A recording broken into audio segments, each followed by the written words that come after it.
In statistics, we're confronted with lots of data, and we need to try to make sense of it all. For example, here is a list of the life expectancy, the number of years that people live on average, for 197 different countries and territories around the world. Look at all these numbers. How are we going to make sense out of all this? One way is to try to summarize it, try to come up with a few numbers which give us a sense of what the data are all about. As a first step, we can try representing all of these life expectancy values as points on a graph. Well, it still looks kind of like one big jumble of numbers, giving all the life expectancies from Afghanistan all the way to Zimbabwe. Is there any way that we can make better sense of this? Well, for starters, we can rearrange them so that they're in increasing order, from the smallest life expectancy up to the biggest life expectancy. That looks a little better. Now we can start to see a few things.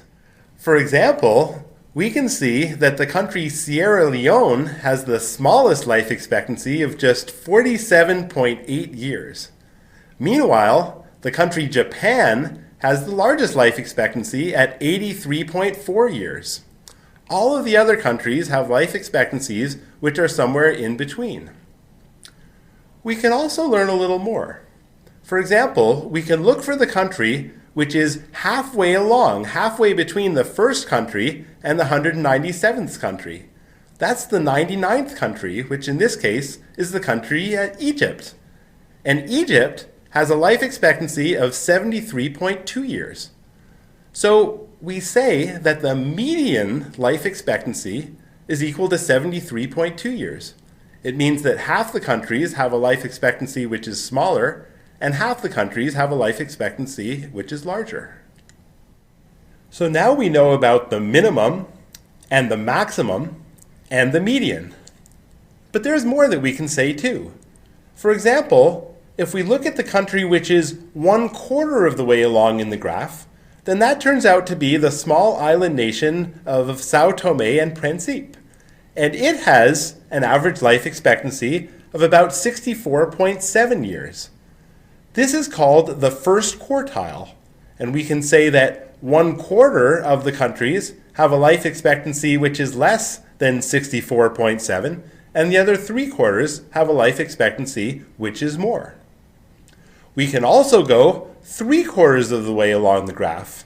This brings us to the Netherland Antilles Island Collection, which has an average life expectancy of about 76.7 years.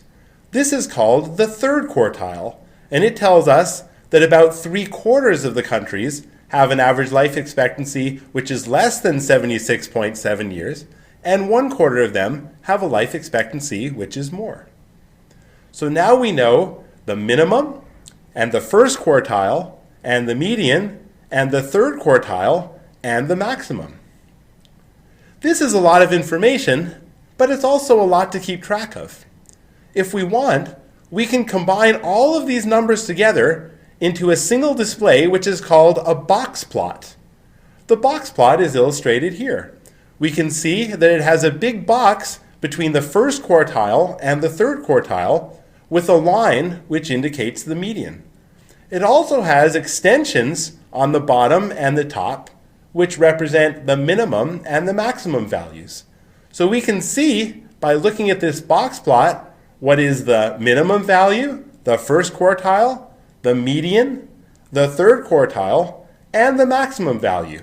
In this way, we can summarize a lot of information about these life expectancies using just 5 numbers.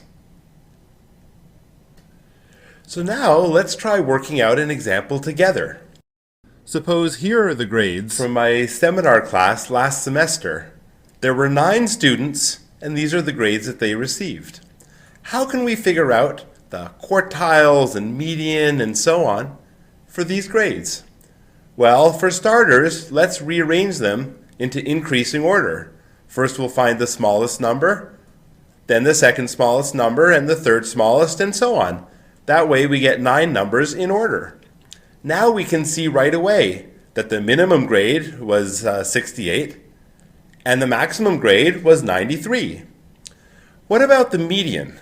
Well, there's 9 grades, so we want the one which is halfway between the first one and the 9th one, and that's the 5th one. So the median grade is the 5th one, which is equal to 79.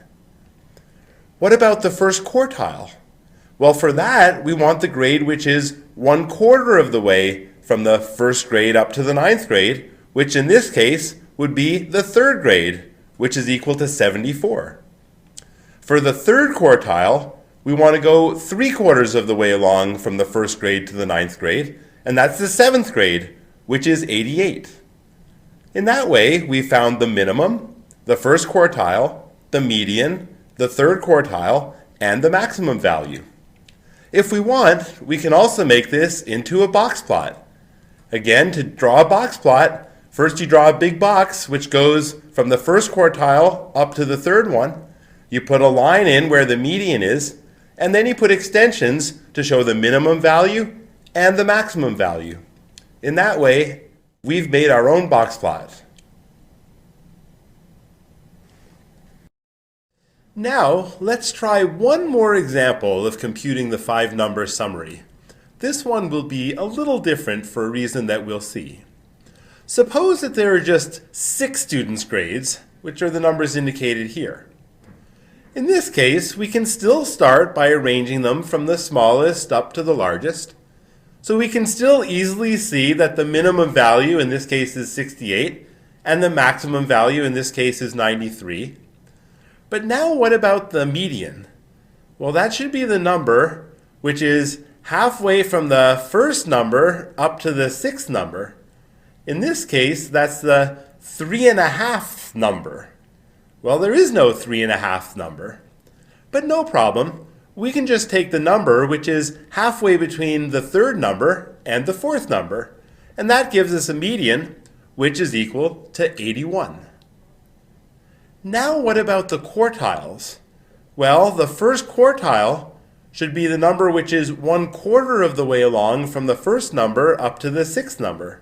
In this case, that's the 2.25th number.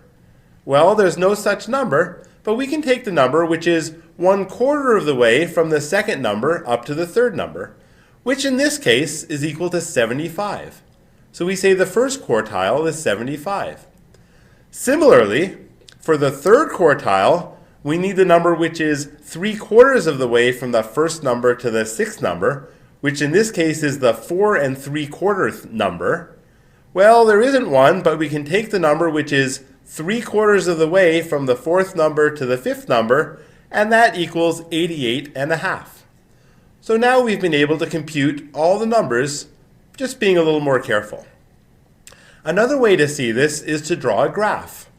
If we graph all the numbers from smallest to largest and put a straight line in between them, then we can say right away that the median is the number which is halfway along the graph, the first quartile is the number which is 1/4 of the way along the graph, and the third quartile is the number which is 3/4 of the way along the graph.